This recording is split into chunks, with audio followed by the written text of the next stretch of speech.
এবার নজর রাখতে হচ্ছে আবারও 100 দিনের কাজ এ রাজ্যে শুরু হচ্ছে।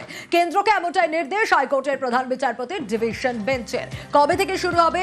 1 আগস্ট থেকে প্রকল্প চালু করার নির্দেশ। ফের চালু হচ্ছে 100 দিনের কাজ। 3 বছর পর এ রাজ্যে 100 দিনের কাজ চালু হচ্ছে। আরও একবার জানিয়ে রাখি আপনাদের, রাজ্যে ফের চালু হচ্ছে 100 দিনের কাজ। কেন্দ্রকে এমনটাই নির্দেশ দেওয়া হয়েছে হাইকোর্টের তরফে। হাইকোর্টের প্রধান বিচারপতি ডিভিশন বেঞ্চ এই নির্দেশ দিয়েছেন। 1 আগস্ট থেকেই প্রকল্প চালু করার নির্দেশ। 3 বছর পর রাজ্যে আবারও 100 দিনের কাজ চালু হচ্ছে।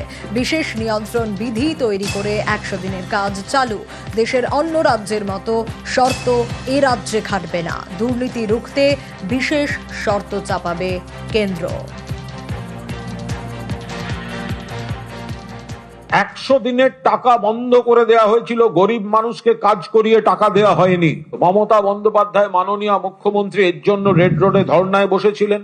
বারবার আমরা সরব হয়েছি, চিঠি, ডেপুটেশন, আন্দোলন হয়েছে। আজ কলকাতা হাইকোর্টের রায় আমাদের সেই দাবি মান্যতা পেল যে কেন্দ্রীয় সরকার বেআইনি ভাবে, বৈষম্যমূলক ভাবে, প্রতিহিংসা পরায়ণ ভাবে বাংলার টাকা বন্ধ করে রেখেছে। বাংলার প্রতি কেবল হচ্ছে ইঙ্গিতপূর্ণ কথাবার্তা, দুর্নীতি হয় আর বাকি জায়গায় লুটপাট করে ফাঁক করে দিচ্ছে, অথচ সেখানে টাকা যাচ্ছে। এটা আর চলতে পারে না। মহামান্য কলকাতা হাইকোর্টের প্রধান বিচারপতি যে রায় দিয়েছেন, আমরা বলছি সেটা আমাদের দাবি এবং আন্দোলনের জয়। বাংলার মানুষের জন্য অত্যন্ত সুখবর। আজকে মহামান্য আদালতের যে নির্দেশ, সেখানে 100 দিনের কাজ 1 আগস্ট থেকে আবার শুরু হচ্ছে। প্রায় 3 বছর ধরে যেটা বন্ধ ছিল। অন্যান্য রাজ্যে যেভাবে 100 দিনের কাজের টাকা দেওয়া হচ্ছে, এখানে সেটা সেইভাবে হবে না। এখানে আদালত বলছেন যে যদি মনে করেন কেন্দ্র সরকার, তাহলে ডাইরেক্ট যারা বেনিফিশিয়ারি তাদের অ্যাকাউন্টে ডিবিটি, ডাইরেক্ট বেনিফিট ট্রান্সফার, এটা তারা করতে পারেন। সেখানে সরকার যে চুরি করে এসেছে কেন্দ্র সরকারের টাকাগুলো, সেগুলো আর করার সুযোগ পাবেন না। তাই রাজনীতি করাও এবার বন্ধ হয়ে গেল। ওই বঞ্চনা বঞ্চনা বঞ্চনা যেগুলো বলেন, সেটা আর বলতে পারবেন না।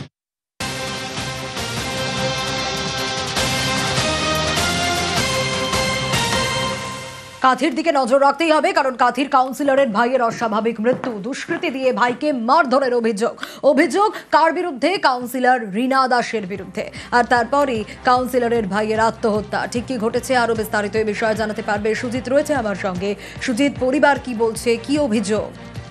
দেখো, পরিবার সরাসরি অভিযোগ করছেন যে যিনি ওই পরিবারেরই সদস্য, তিনি তৃণমূলের কাউন্সিলর, এবং তার বিরুদ্ধে যে অভিযোগ, মারাত্মক অভিযোগ, যে তারই জন্য তার ভাই আত্মহত্যা করেছে এবং আত্মহত্যা করতে বাধ্য করা হয়েছে শুনিয়া। এবং সেখানে তিনি অভিযুক্ত, তিনি আবার বর্তমানে কাউন্সিলর রয়েছেন কাঁথি পুরসভার। তিনি অবশ্য গোটা ঘটনাটি অস্বীকার করছেন, উল্টে অভিযোগ করছেন তার বিরুদ্ধে তাকেই মারধর করা হয়েছে বলে।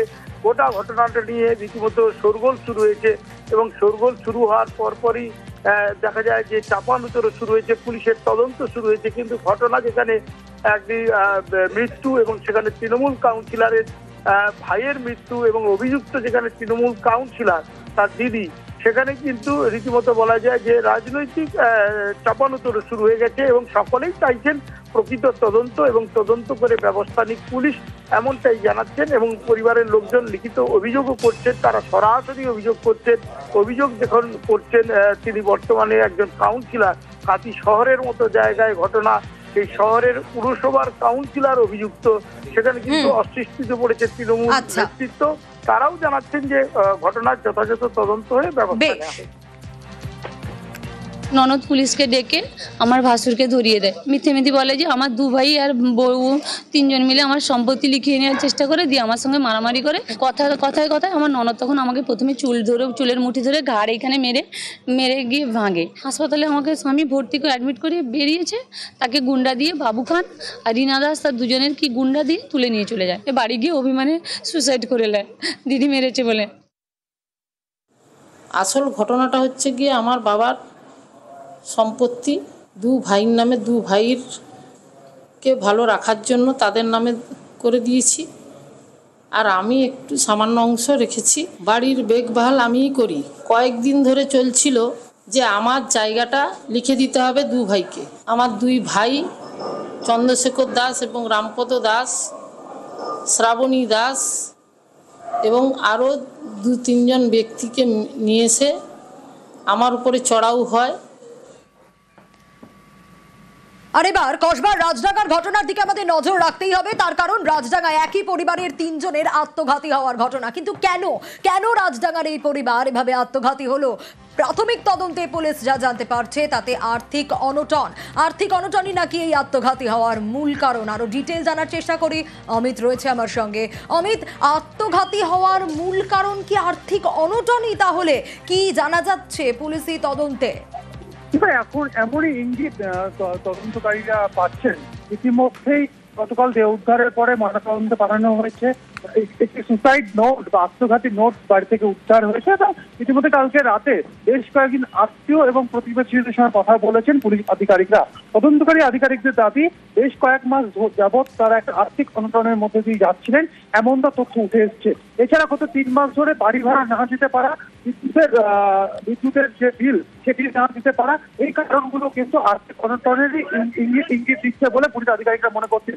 একই সঙ্গে যে সুসাইড নোট তারা লিখেছেন, সেই নোটের পাশাপাশি সেই বাড়িতে তারা যেহেতু 2.5 বছর ধরে ফ্ল্যাটে যেহেতু তারা ভাড়া থাকতেন, বাড়ির এই ফ্ল্যাটের যিনি ওনার তার উদ্দেশ্যে লেখা বেশ কিছু নোট সেখানে রয়েছে। তার বাড়ি মালিককে উদ্দেশ্য করে তারা যে নোট লিখে গিয়েছেন তার পুলিশ সূত্র দিয়ে দাবি করা হচ্ছে তাতেও 3 মাস ধরে বাড়ি ভাড়া তারা দিতে পারেননি।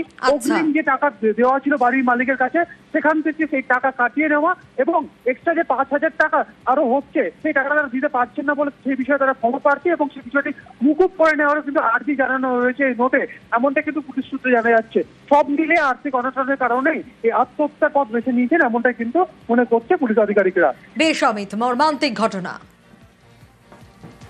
ওনারা অত মেলামেশা করতেন না, কিন্তু ওনারা হলো এই নিচে নামলে সবাইকে সঙ্গে একটু কথা বলতো অল্প অল্প। 3 জন কতদিন ধরে থাকতো? 7 বছর। 7 বছর কি ভাড়ায় থাকতো? ভাড়ায়। ওনাদের আর্থিক ব্যাপারটা আমরা বলতে পারছি না আমি, কিন্তু ওনাদের স্বামী স্ত্রী সবসময় ঝগড়াঝাটি হতো এই পয়সা করে নিয়ে। ছেলে হ্যান্ডিক্যাপ। আমরা তো অবাক হয়ে গেলাম কি কারণে। কালকে সকালবেলা ভদ্রলোক রোজ জল আনতে যায়, খাবার জল, তারপরের থেকে ওনারা টোটালি কোনো শব্দ নেই বাড়িতে।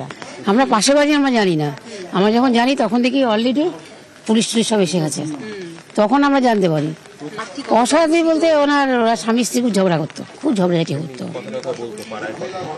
ও ভদ্রমহিলা বেরোতো না, ভদ্রলোক বেরোতো।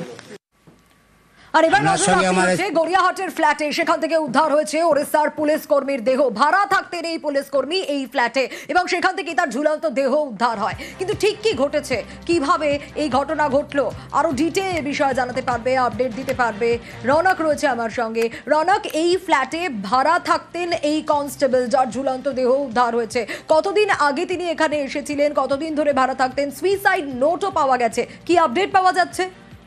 দেখো, 10 থেকে 15 দিন আগে এই উড়িষ্যা পুলিশের কনস্টেবল এবং তার সঙ্গে তার কয়েকজন সহকর্মী এখানকার ডিজাস্টার ম্যানেজমেন্টে কিছু কোর্স করার জন্য এসেছিলেন এবং সেই কারণেই গড়িয়াহাটের ফ্ল্যাটে তারা ভাড়া থাকছেন। এবং গতকাল দেখা যায় এই সুব্রত কুমার সাউ যার ঝুলন্ত দেহ উদ্ধার হয়েছে তিনি যাননি সেই কোর্স করতে এবং তারপরই তার সহকর্মী গৌতম দেবনাথ দেখতে পায় যে ভেতর থেকে ফ্ল্যাটের দরজা বন্ধ। তৎক্ষণাৎ গড়িয়াহাট থানার পুলিশকে খবর দেওয়া হয়, পুলিশ ঘটনাস্থলে গিয়ে তার ঝুলন্ত দেহ উদ্ধার করে। ইতিমধ্যে দেহ উদ্ধার করে ময়নাতদন্তের জন্য পাঠানো হয়েছে এবং উড়িষ্যার বলরামপুরের বাসিন্দা এই যুবক, তার বাড়িতেও খবর দেওয়া হয়েছে। শুধু তাই নয়, ঘর থেকে একটি সুসাইড নোট উদ্ধার করা হয়েছে এবং সেই সুসাইড নোটে কি লেখা রয়েছে সেই বিষয়টি কিন্তু পুলিশ খতিয়ে রেখেছে। ইতিমধ্যে উড়িষ্যার তার বাড়ির যারা রয়েছেন তাদেরকে খবর দেওয়া হয়েছে এবং উড়িষ্যা পুলিশে কনস্টেবল পদে তিনি কর্মরত ছিল। তার কয়েকজন সহকর্মীর সঙ্গেই তারা কলকাতায় এসেছিলেন ডিজাস্টার ম্যানেজমেন্টের একটি কোর্স করার জন্য। কিন্তু কলকাতায় আসা দিন 10 থেকে 15 আগে থেকেই এই গড়িয়াহাটে যে ফ্ল্যাট সেখানে ভাড়া করেন তারা ছিলেন এবং গোটা বিষয়টি ইতিমধ্যে তদন্ত করে দেখছে গড়িয়াহাট থানার পুলিশ। বেশ।